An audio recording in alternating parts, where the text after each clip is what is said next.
Welcome back to my YouTube channel Zip of Study. As you all know, our main focus nowadays is MCQs. So today also I'm having MCQs of laws of motion chapter. So without wasting any time, without wasting any more time, let's start our first question.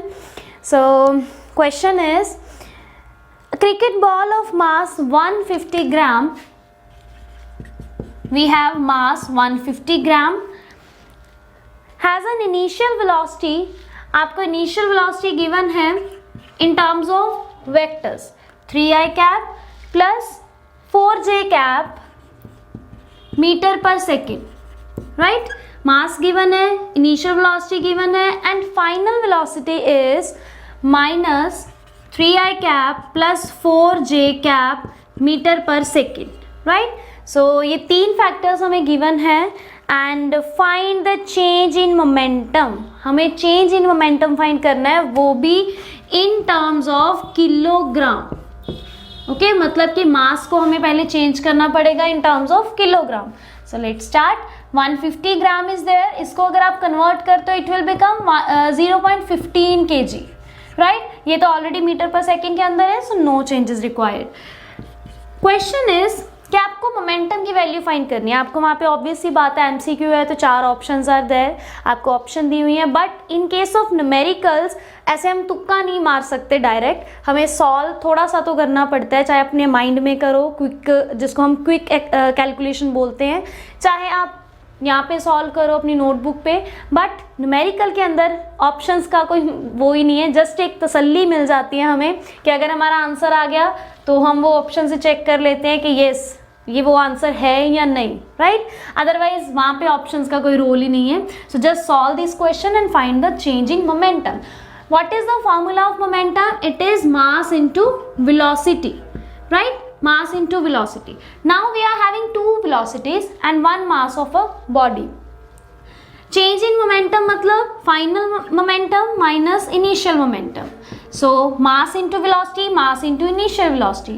We can take m as common factor. So m is 0.15. V minus u is, substitute these values. It will become minus 3i cap plus 4j cap minus this one 3i cap plus 4j cap, right? So ये आ गया. Next तो just calculation है. देखो this term and this term, these are same terms, right? Same ही term है बिल्कुल. तो just आगे क्या है साइन? नेगेटिव. तो इट मीन्स जैसे माइनस एक्स हो तो उसको हम क्या लिख सकते हैं? -2x. तो यहाँ पे भी आई कैन राइट -2x, मतलब ये वाली टर्म. क्लियर? ये हो गया. इसको सॉल्व कर दो आगे तो you will get your answer. Final answer हमारे पास आ जाएगा, मोमेंटम विल बिकम, जब आप इसको सॉल्व करोगे, देखो नेगेटिव की फॉर्म में आंसर है तो नेगेटिव साइन तो ऑलरेडी बाहर कॉमन टेक कर लो, उसका यहाँ पे कोई ऐसा नहीं है खास. तो आंसर आ जाएगा 0.9 आई कैप, क्योंकि देखो i cap j cap are there, तो इनकी तो कोई सॉल्वेशन ही नहीं है, वो तो एज इट इज मल्टीप्लाई हो जाएंगे, plus 1.2 J cap. This is your final answer. तो वो आप एमसीक्यू के अंदर आपको ऑप्शंस दी होंगी, आप वहां से इजीली कैलकुलेट कर सकते हो, राइट? नाउ एक और क्वेश्चन आ सकता है, बहुत कॉमन क्वेश्चन है इस चैप्टर का. जब हम किसी भी वेक्टर की कोई भी वेक्टर क्वांटिटी हमें गिवन होती है तो इट्स वेरी ऑब्वियस कि उसका मैग्नीट्यूड या डायरेक्शन निकालनी भी पूछी जा सकती है. मतलब उसके लिए क्वेश्चन आ सकता है उसके रिगार्डिंग. सो हम वहाँ पे क्या करेंगे, लाइक सपोज यही वैल्यू है हमारे पास, है ना? p is equals to -0.9 I cap minus 1.2 J cap. These two जो डायरेक्शंस है वो हमें बताई गई हैं, मोमेंटम की वैल्यू है. इसका अगर हमें फाइंड करना हो मैग्नीट्यूड, तो वो हम कैसे फाइंड करेंगे इसका मैग्नीट्यूड? फाइंड करने के लिए there is a simple formula के take coefficients of like x y जो भी वेरिएबल्स हमारे पास हैं, तो यहाँ पे आई कैप जे कैप है, इनके कॉफिशिएंट्स लो, उनकी squaring plus squaring and adding करो, ऊपर ले लो square root. So square root of -0.9 की होल स्क्वायर प्लस -1.2 की whole square, right. So minus minus इसका आंसर ऑलवेज पॉजिटिव के अंदर आता है, माइनस की स्क्वायर करोगे फिर भी पॉजिटिव, यहाँ पे भी माइनस स्क्वायर करोगे तो क्या आंसर आएगा, पॉजिटिव, राइट। ऑल ओवर को सॉल्व करो, कैलकुलेशन जो भी अंदर आएगी ऊपर रूट आ जाएगा। अगर तो रूट सॉल्व हो जाता है वेल एंड गुड, नहीं भी होता तो इट्स ओके, आप रूट की फॉर्म में भी आंसर छोड़ सकते हो। बाकी तो एमसीक्यूज की बात हो रही है तो ऑप्शंस विल बी देयर, तो आपका काम और ज़्यादा आसान हो जाएगा। आप ऑप्शन से मैच कर सकते हो कि वहाँ पे किस फॉर्म में क्या आंसर गिवन है, तो आपको वहाँ तक पहुँचना है, उसके किसी भी एक ऑप्शन तक पहुँचना ही पहुँचना है, right. So coming to next question. Now अगर हम नेक्स्ट क्वेश्चन देखते हैं, ये तो चलो न्यूमेरिकल्स की बात होगी ना, न्यूमेरिकल्स नहीं आते सिर्फ एमसीक्यूज के अंदर, वहाँ पे आपको थ्योरेटिकल जो पोर्शन है लाइक कोई भी रीजनिंग होगी, थ्योरेटिकल एक्सप्लेनेशन होगी, वो भी आपको क्लियर होनी चाहिए। सो एमसीक्यूज डजंट मीन कि आप डायरेक्ट ही एमसीक्यूज के ऊपर टूट पड़ोगे कि डायरेक्ट हमें एमसीक्यूज बताओ, यही करना है, यही सब है। उसके लिए आपके एक्सप्लेनेशन जो है चैप्टर की वो बिल्कुल क्लियर होनी चाहिए, तभी you are able to attempt any kind of MCQ. Okay, so ये चीज़ आपको अपने माइंड में रखनी है कि हमें उस चैप्टर के, चाहे पर्टिकुलर टॉपिक ही उठा लो, कि उस टॉपिक के थ्योरेटिकल पोर्शन एटलीस्ट पढ़ना तो है एक बार, राइट। एग्जाम चाहे एमसीक्यू फॉर्म में है बट थ्योरेटिकल कॉन्सेप्ट्स क्लियर होने are very important for your future as well as for these MCQs, right? So coming to next question, conservation of momentum in a collision between particles can be understood from, यहाँ बात हो रही है conservation of momentum की।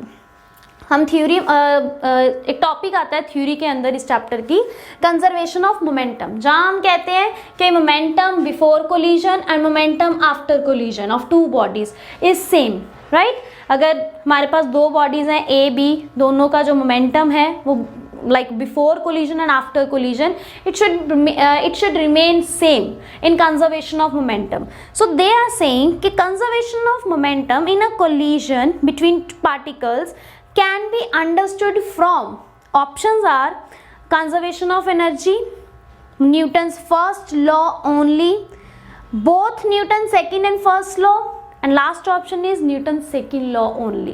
तो ये आपको देखना है कि कंजर्वेशन ऑफ एनर्जी से लाइक वो हमें क्लियर हो सकता है, न्यूटन के फर्स्ट लॉ से हो सकता है, ठीक है, न्यूटन के सेकेंड लॉ से हो सकता है, ओनली यहाँ पे ओनली है, राइट, कि सिर्फ यही लॉ लगेंगे, या फिर न्यूटन का first and second law both, and next है Newton's second and third law both. Okay, so ये ऑप्शंस है कि कौन सा लॉ यूज करा जाता है, जो कंजर्वेशन ऑफ मोमेंटम का टॉपिक है वो हम कैसे समझ सकते हैं ना, किस वे में समझ सकते हैं। सो यहाँ पे देखो फिर से वही क्वेश्चन आ गया कि जब आपने थ्योरी पढ़ी होगी, आपने उस टॉपिक को एक्सप्लेनेशन जो है उसकी प्रॉपर करी होगी, डेरिवेशन करी होगी, तभी you are able to attempt this theoretical question, right. So theoretical question इस वे में आ जाते हैं, है ना। आप लोग कहते हो कि हमें कौन सा थ्योरी आनी है एग्जाम में, हमें कौन सा डेरिवेशंस आनी है, तो हम क्यों पढ़ें, है ना, हमें सिर्फ एमसीक्यू करवाओ। बट एमसीक्यू के अंदर भी थ्योरेटिकल क्वेश्चन आ गया, अगर आपने डेरिवेशन सॉल्व करी होगी कभी, तभी आपको पता होगा कि इसके अंदर सेकेंड और थर्ड लॉ दोनों यूज होते हैं। कंजर्वेशन ऑफ मोमेंटम की डेरिवेशन के टाइम दोनों लॉज यूज में आते हैं, राइट। सो इट मीन्स कि आपको थ्योरेटिकल पोर्शन भी अच्छे से पढ़ना है। सो थ्योरेटिकल जो क्वेश्चन है वो कुछ इस टाइप के आ सकते हैं, right. Next question is a body of mass 2 kilogram travels according to the law, आपको वहाँ पे x की वैल्यू गिवन है, ठीक है जी, मास आपको गिवन है यहाँ पे, इट इज 2 किलोग्राम, तो मास की वैल्यू इज 2 किलोग्राम, और आपको वैल्यू यहाँ पे x की भी गिवन है कि जिसके अकॉर्डिंग जिसको वो फॉलो कर रहा है, ठीक है जी, it is x is equals to PT plus QT² plus RT cube, right. ये आपको लॉ गिवन है, where p is equals to 3 metre पर सेकेंड, तो ये वैल्यू भी गिवन है आपको, 3 मीटर पर सेकेंड है इसकी वैल्यू। q इज 4 मीटर पर सेकेंड स्क्वायर, 4 मीटर पर second square, and what about r, r is 5 metre पर सेकेंड क्यूब। क्लियर? सो ये चीज आ गई, वैल्यूज गिवन है, मास गिवन है, लॉ गिवन है, फाइंड क्या करना है, the force acting on the body at t is equals to 2 second, इसके ऊपर आपको फोर्स कैलकुलेट करनी है। Clear? Now we know mass given है, x गिवन है, x अगर हम डिस्प्लेसमेंट या डिस्टेंस लेते हैं तो फोर्स के लिए we know the formula, it is mass into acceleration, right? Mass हमें गिवन है, एक्सेलरेशन हमको निकालनी पड़ेगी, तो from where will calculate acceleration, this x। Okay, so first of all write down this x is equal to this one, ये direct values नहीं substitute करनी। Okay, x हमें पता है, what is velocity, it is rate of change of displacement, if x is displacement or distance, तो derivative क्या आएगा इसका, pt का p आ जाएगा प्लस qt का, qt square is there, qt square का आ जाएगा 2qt प्लस rt क्यूब का 3rt square, right? Now coming to acceleration, acceleration is what, rate of change of velocity. तो अगर हम वेलोसिटी का भी आगे डेरिवेटिव लेते हैं तो इट विल बिकम p का तो 0, इसका क्या आ जाएगा 2q plus next is 3rt square, तो 3 2 6rt। तो आई होप आपके डेरिवेटिव के कॉन्सेप्ट्स इट्स टाइम पे बिल्कुल क्लियर है। Still if anybody has any doubt, अगर अभी भी है राइट डेरिवेटिव के अंदर, तो आई विल गिव डिस्क्रिप्शन के अंदर my link of derivatives video, तो आप वहां पे चेक कर सकते हो। सो ये चीज आ गई, इट इज एक्सेलरेशन। हमें क्या फाइंड करनी थी, फोर्स फाइंड करनी है एट टाइम 2 सेकेंड। तो पहले हम इस टाइम की ही वैल्यू सब्सटीट्यूट कर देते हैं ताकि यहीं पे कैलकुलेशन ईजी हो जाए। So acceleration at time equal to 2 is 2q plus 6r into 2, यहाँ पे t है तो यहाँ वैल्यू सब्सटीट्यूट कर दी, ये आ गया 2q प्लस 12r, राइट? ये आ गया एक्सेलरेशन की वैल्यू। नाउ कमिंग टू जो हमें फोर्स मेन बोला गया है क्वेश्चन के अंदर सॉल्व करने के लिए, तो वो कैलकुलेट करते हैं। F is equals to ma, mass is 2 kg, तो 2 हो गया। Acceleration is this one, it is 2q plus 12r, तो ये हो गया 2 2 4q प्लस 12 2 24r। बट यहाँ पे इनकी भी वैल्यूज आर गिवन, सो जब आप इनकी वैल्यूज को सब्स्टिट्यूट कर दोगे तो फोर्स आ जाएगी 4 इंटू 4 प्लस 24 इंटू 5। इसको कर लो सॉल्व, आपका आंसर आ जाएगा इट इज 136 न्यूटन, राइट? सो आप ऑप्शंस में से चेक कर सकते हो कि आंसर है इसका या नहीं। क्लियर? सो ये तो थे कुछ बेसिक्स, है ना, जो इजी वाले क्वेश्चंस बोलते हैं हम। सो ये हो गए।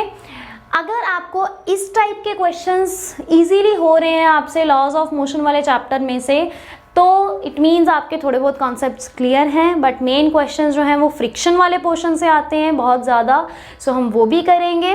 तो नेक्स्ट वीडियो के लिए प्लीज़ सब्सक्राइब माय चैनल अगर अभी तक आपने नहीं करा है, and press the bell icon so that कि आगे की वीडियोस का जितना भी नोटिफिकेशन है वो आपको टाइम टू टाइम मिलता रहे एंड जल्दी से मिलता रहे, so that you can continue with me. And आपके एग्ज़ाम्स वैसे ही पास आ रहे हैं, सो अब हम प्रॉपर एक सीरीज स्टार्ट करेंगे ताकि ब्रेक ना पड़े बीच में, right? Thank you so much for watching this video and give your precious time.